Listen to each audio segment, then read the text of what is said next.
नमः शिवाय गुरवे सच्चिदानन्दमूर्तये निष्प्रपञ्चाय शान्ताय निरालम्बाय तेजसे। विश्वं दर्पणदृश्यमाननगरी तुल्यं निजान्तर्गतं पश्यन्नात्मनि मायया बहिरिवोद्भूतं यथा निद्रया यत्साक्षात् कुरुते प्रबोधसमये स्वात्मानमेवाद्वयं तस्मै श्रीगुरुमूर्तये नमः इदं श्रीदक्षिणामूर्तये। जन्माद्यस्य यतोऽन्वयादितरतश्चार्थे स्वभिघ्नस्वराट् तेने ब्रह्महृदाय आदिकवये मुह्यन्ति यत्सूरयः तेजो वारिमृदां यथा विनिमयो यत्र त्रिसर्गो मृषा धाम्ना स्वेन सदा निरस्तकुहकं सत्यं परं धीमहि सत्यं परं धीमहि। सच्चिदानन्दरूपाय विश्वोत्पत्त्यादिहेतवे तापत्रयविनाशाय श्रीकृष्णाय वयं नमः। श्रीकृष्णाय वासुदेवाय हरये परमात्मने प्रणतक्लेशनाशाय गोविन्दाय नमो नमः गोविन्दाय नमो नमः। हरिः ओम श्री गुरुभ्यो नमः। हरिः ओम। हरिओम प्रभु जी। आज के इस अध्यात्म परिषद में आप सबका स्वागत है। श्रीमद् भागवत जी का 28वां अध्याय, तीसरे स्कंद का 28वां अध्याय चल रहा है। उसमें कपिल भगवान अपनी माता देवहूति को विष्णु ध्यानम अष्टांग योग समझा रहे हैं। विष्णु भगवान या विष्णु भगवान के किसी अवतार का ध्यान करने के लिए अष्टांग योग कैसे किया जाता है ये बताया जा रहा है। उसमें जो यम नियम है उसके बारे में बातें चल रही है। तो कहा कि पहले देश काल और आसन की पवित्रता करके, देश की पवित्रता माने स्थान पवित्र होना चाहिए, साफ सुथरा करके, स्वच्छ और शुद्ध करके, फिर वहाँ पर योग्य समय पर, जिस समय पर हमें कोई विक्षेप न हो, किसी आवाज़ से या किसी प्रकार का विक्षेप न हो आने जाने वाले लोगों से, उस समय माने अर्ली इन द मॉर्निंग, प्रातः काल में, सुबह में, ब्रह्म मुहूर्त में, ऐसे किसी काल में ध्यान करने बैठना चाहिए। देश काल और आसन, आसन माने जहाँ पर हम बैठे हैं वह आसन कहा गया है कि कुश का आसन बिछाकर उसके ऊपर ऊन का कंबल डाल दे और इसके ऊपर एक सूत का आसन रखकर उसके ऊपर बैठे तो ये पवित्र आसन होता है। ऐसा साफ सुथरा पवित्र और अपना ही इस्तेमाल किया हुआ, किसी और का इस्तेमाल किया हुआ आसन नहीं इस्तेमाल करना चाहिए। तो देश काल और आसन की पवित्रता करके फिर आसन को जीतकर, यहाँ दूसरा आसन आया माने शरीर के पोस्चर, बैठने का ढंग, उसको भी आसन कहते हैं। जैसे हम पालथी मार कर बैठे हैं तो ये सुखासन है। फिर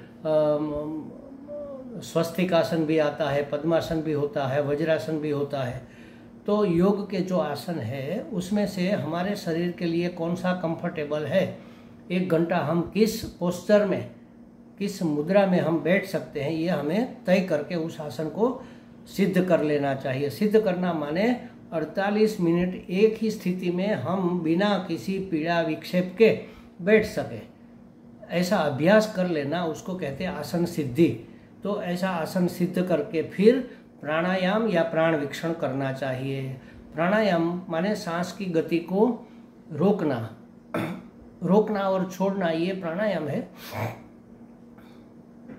सांस को लेना गहराई तक, फिर अंदर सांस को रोकना, इसको कुंभक कहते हैं रोकना, फिर बाहर निकालना, फिर बाहर रोकना, इसको भी कुंभक कहते हैं, अंतर्बाह्य कुंभक, और लेना और निकालना। इस प्रकार से प्राणायाम करना चाहिए। इसकी निश्चित संख्या भी होती है।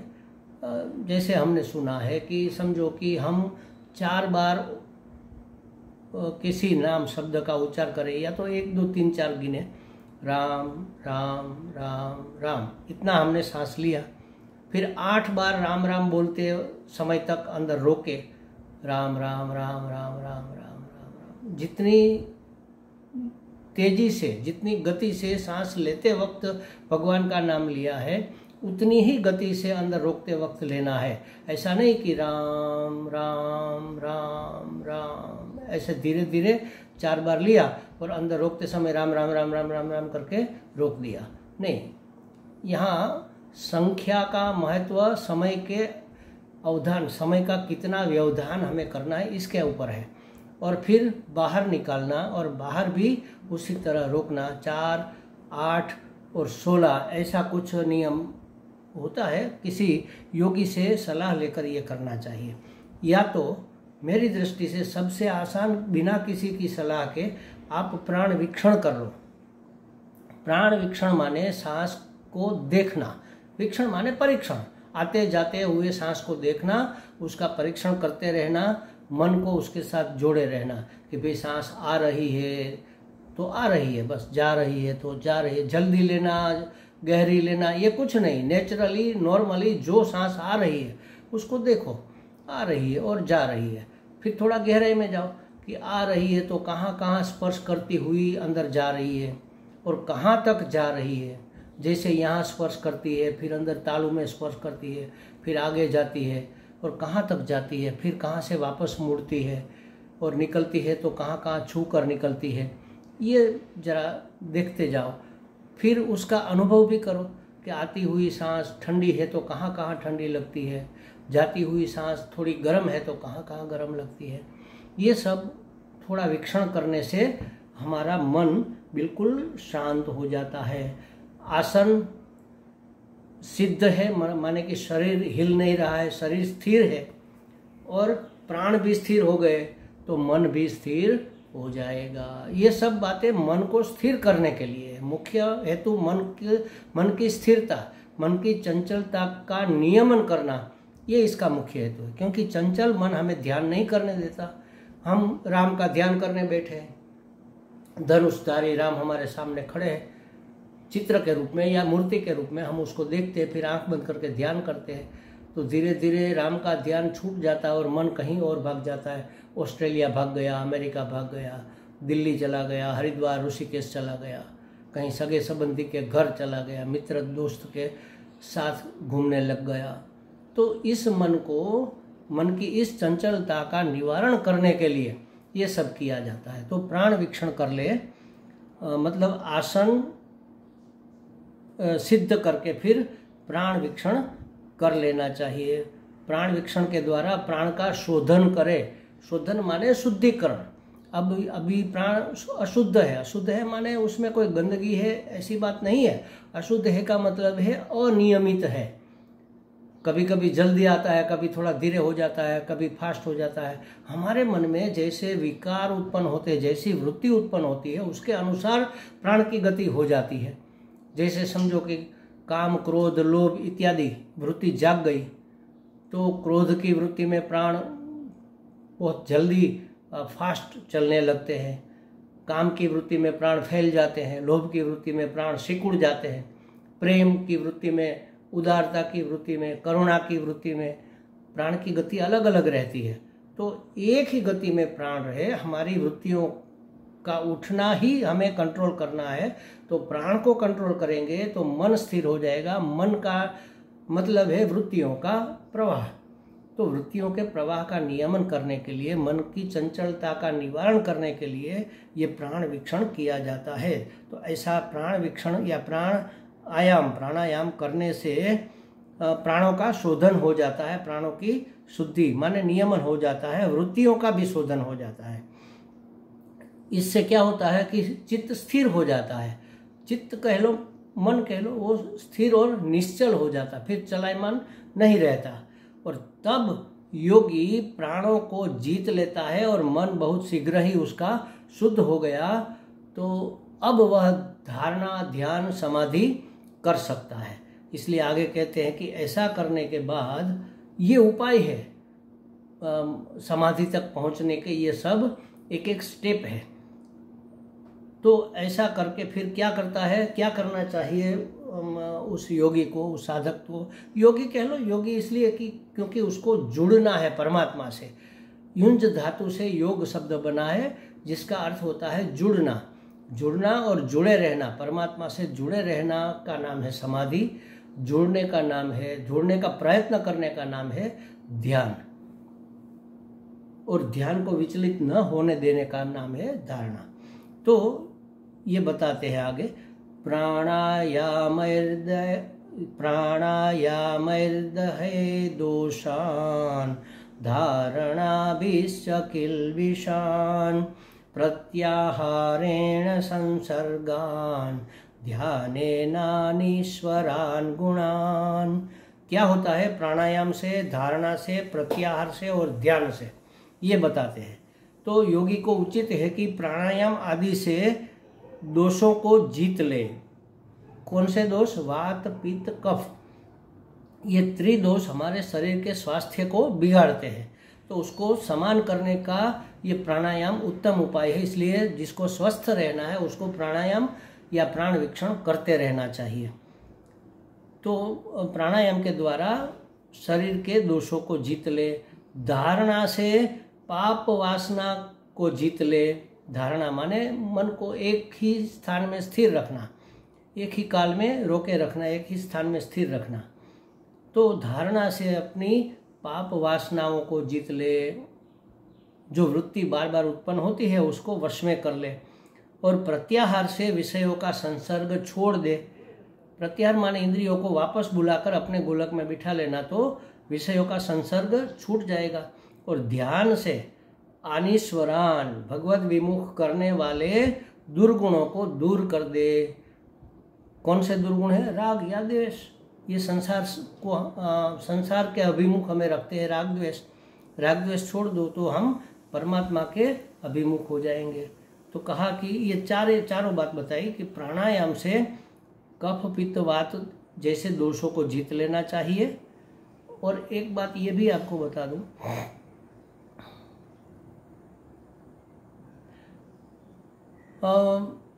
जिसके शरीर में कफ प्रकोप रहता है उसको कब्जियत भी रहता है और वह लोभ दुर्गुण से आवृत रहता है, उसके अंदर लोभ की वृत्ति ज्यादा रहती है, कफ जिसको होता है।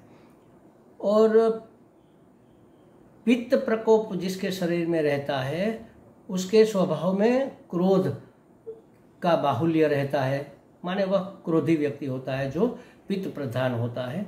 और वात प्रधान व्यक्ति कामनाएं बहुत रखता है, ये करना है, वो करना है, यहाँ जाना है, वहाँ जाना है।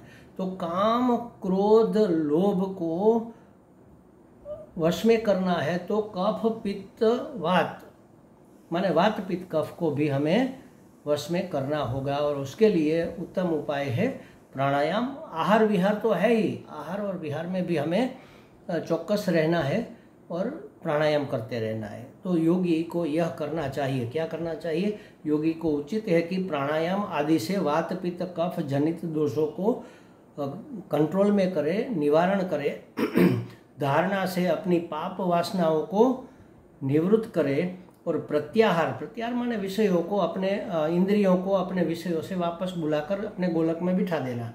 तो प्रत्याहार से विषयों के संसर्ग को निवृत्त करे। और ध्यान से अनीश्वर, ईश्वर के सिवा जो संसार है, माने भगवत विमुख जो वृत्ति है, राग द्वेष इत्यादि, उस दुर्गुणों को दूर करना चाहिए योगी को, जो योग करना चाहते हैं, जो ईश्वर से जुड़ना चाहते हैं। तो वृत्ति संतति ही प्रत्येकतानता ध्यान। ध्यान क्या है? ध्यान माने चित्त वृत्तियों का श्री भगवान के विग्रह रूप एक ही प्रत्यय में विकेंद्रीकरण, वहीं पर लगे रहना, लगाने का प्रयत्न करते रहना, इसी का नाम ध्यान है। और संतेर विजातीय प्रत्ययांतरा व्यवहितत्वम समाधि, अन्य विजातीय वृत्ति प्रवाह का सतत अव्यवधान, माने वृत्ति हमें व्यवधान न डाले, एक ही जगह हमारी वृत्ति टिक जाए, उसको कहते हैं समाधि। तो योगाभ्यास से जब चित्त निर्मल और एकाग्र हो जाए तब फिर नासिकाग्र दृष्टि जमा कर भगवान के विग्रह का ध्यान करना चाहिए। दो बातें बताई जाती है, कहीं कहीं ये कहा जाता कि नासिकाग्र, नासिका के अग्र भाग पर दृष्टि जमा कर ध्यान करो। कभी कभी कहा जाता है कि भ्रुकुटी के मध्य, दो भ्रुकुटी के मध्य अपनी दृष्टि को रखकर ध्यान करो। इसका मतलब सिर्फ इतना है कि अपनी दृष्टि में, दृष्टि मात्र नजर मात्र नहीं, अपने विचारों में, अपनी वृत्ति में भी और कोई स्थान में जाने का कोई विकल्प न बचे। इधर उधर देखना नहीं है, इधर उधर की बातें सोचना नहीं है, वृत्ति को कहीं जाने देना नहीं है, बस यहीं पर स्थिर रखो नाक के अग्रभाग में या भ्रुकुटी मध्य। अब ऐसे करेंगे तो आंख तो ऐसे हो जाएगी, तो कैसे ध्यान करेंगे? आंखें बंद करके फिर नाक के अग्रभाग को जैसे कि हम देख रहे हैं, ऐसा हमें मन को वहीं पर बिठा कर रखना है, या तो मन को यहाँ पर बिठाकर आज्ञा चक्र में बिठा कर रखना है। एक इसका अर्थ ये भी हम कर सकते हैं, मुझे तो लगता है ये अर्थ ज़्यादा सही है। भगवान का विग्रह हमारे सामने है, तो भगवान के चरण कमल में ध्यान को जमा देना। चरण कमल नीचे होते हैं, तो इसको कहते हैं नाक के अग्र भाग में क्या होता है? भगवान का चरण। तो भगवान के चरणों में या तो सदगुरु के चरणों में अपने मन को लगा देना, ये है नासाग्र। और भगवान का मुख कमल इतना सुंदर, उसके चेहरे पर इतनी मधुर मुस्कान है, उसमें रम जाना, उसको कहते हैं दो भ्रुकुटी के मध्य। क्योंकि ऊपर देखेंगे तो भगवान का चेहरा दिखेगा, नीचे देखेंगे तो भगवान के चरण कमल दिखेंगे। या तो मुख कमल या चरण कमल को ध्यान में रखकर या तो उसका ध्यान करके बैठना, इसी का नाम है नासाग्र या भ्रूमध्य। ऐसा एक अर्थ कर सकते हैं। तो पहले जब भगवान का विग्रह या मूर्ति या चित्र हमारे सामने है तो इस प्रकार से ध्यान करना चाहिए। पहले कदमों से लेकर ऊपर तक देखो, ऊपर से लेकर नीचे तक देखो, फिर भगवान के कदमों में ध्यान स्थिर कर दो, या तो भगवान के मुख कमल पर ध्यान स्थिर कर दो। तो ये हो गया नासाग्र या भ्रूमध्य। तो इस प्रकार ध्याये देव समग्रांगम यावन्न व्यवते मनः, इस प्रकार नारायण देव का या तो इसके किसी अवतार का, राम हो, कृष्ण हो, नरसिंह हो, जो भी आपको ठीक लगे, वामन हो, संपूर्ण अंगों के सहित तब तक ध्यान करे जब तक चित्त वहीं लगा रहे। खुली आंख से पहले तो देखते रहो भगवान के चरण कमल, फिर ऊपर देखो, घुटनों तक जाओ, भगवान की जो धोती है, अंगवस्त्र जो पहना है उसने, उसकी किनारी सोने की है, सोने के रंग की है, भगवान के पायल सोने के हैं। ये सब देखते देखते ऊपर कमरबंद है, कमरबंद लटक रहा है, फिर वहाँ तक नाभि तक उसकी माला लटक रही है। फिर आगे जाओ, वक्ष स्थल पर देखो तो भांत भांत के अलंकार है वहाँ पर, और लांछन है, लक्ष्मी जी का स्थान है वहाँ पर। फिर इसके ऊपर जाओ, दोनों हाथ भुजाए मजबूत, आजानुबाहु है, हाथ में बंसी धारण किए हुए हैं, या तो राम जी है तो धनुष बाण धारण किए हुए हैं। फिर उसके चेहरे को देखो, मधुर मुस्कान है चेहरे पर, बाल चमक रहा है। फिर उसके मुकुटमणि को देखो, इस तरह से, या तो मोर पीछ को देखो, इस तरह से भगवान का नीचे से ऊपर, फिर ऊपर से नीचे तक ध्यान करते रहो, करते रहो, करते रहो खुली आंख से। फिर धीरे धीरे धीरे धीरे आंख बंद कर जो खुली आंख से देखा था उसी को मन के नेत्रों से देखने का प्रयत्न करो। ये है सगुण का ध्यान। इस प्रकार नारायण देव का संपूर्ण अंगों के सहित तब तक ध्यान करें जब तक चित्त वहाँ पर एकाग्र न हो जाए, चित्त वहीं पर न लगा रहे, और अंतर्यामी रूप से स्थित हुए उनके स्वरूप का विशुद्ध भाव युक्त चित्त से चिंतन करे। बाहर देखा था, अब अंतर्यामी, अंदर भी वही मूर्ति मेरे हृदय कमल पर विराजमान है। तो एक हृदय कमल है, उसके बीच में जो कोमल कोमल जो गद्दी होती है उसके ऊपर मेरे भगवान खड़े हैं या बैठे हैं और उसका हम ध्यान कर रहे हैं। इस प्रकार से फिर अंतर्यामी का भी ध्यान करें। और विशेष करके संचितयेद भगवत चरणारविंदम, भगवान के चरणारविंद का ध्यान चिंतन विशेष करके करना चाहिए। चरणारविंद का ध्यान माने समर्पण, हम भगवान के समर्पित है, हम भगवान के शरणागत है, माने भगवान की जो इच्छा, भगवान की जो मर्जी वही हमें मंजूर है। हम अपने मन की नहीं चलाएंगे, उसके मन की चलने देंगे। जो है, जहाँ है, जैसा है, योग्य है, क्योंकि हमारे इष्ट की वही योजना है, हमारे इष्ट का वही आशय है, वही इच्छा है। इस तरह से समर्पित हो जाना, उसी का आशय है चरणों का ध्यान।